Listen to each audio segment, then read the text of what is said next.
job they've done. And Mr. President, is it appropriate for you to punish your critics? President Trump not commenting on his new crackdown, but overnight a stunning admission, telling the Wall Street Journal he stripped the security clearance of John Brennan and threatened to revoke others because of the Russia investigation.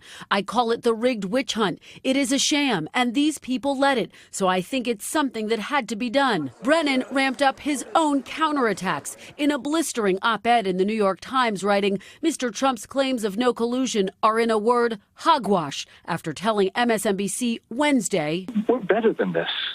We have to be better than this. Tonight, a show of solidarity from the commander behind the bin Laden raid. Retired Navy Admiral William McRaven writing an open letter to the president in the Washington Post, calling Brennan a man of unparalleled integrity, honesty, and character, and goading the president. I would consider it an honor if you would revoke my security clearance as well. On Capitol Hill, fierce fallout, including from many Republicans. Look, I thought it was just kind of a banana republic kind of thing, and I don't like it. I think it's inappropriate. I do not see the grounds for revoking his security clearance. But some defending the president, including Richard Burr, the chairman of the Senate Intelligence Committee, writing in a statement, Brennan should tell Congress about any evidence of collusion. But Burr adding, if Brennan is sharing classified information for political purposes, quote, the president has full authority to revoke his security clearance. And he's not alone. I actually believe that it was about time that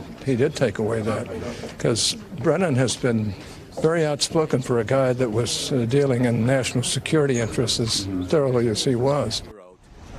Now, the president's also been trying to turn the page from the controversy swirling around his former aide Omarosa's new book, which claims the Trump presidency is unraveling. Now, Mr. Trump's campaign is threatening legal action against Omarosa and her publisher, but they're firing back tonight, saying they won't be intimidated or silenced. Hey, NBC News fans, thanks for checking out our YouTube channel. Subscribe by clicking on that button down here, and click on any of the videos over here to watch the latest interviews, show highlights, and digital exclusives.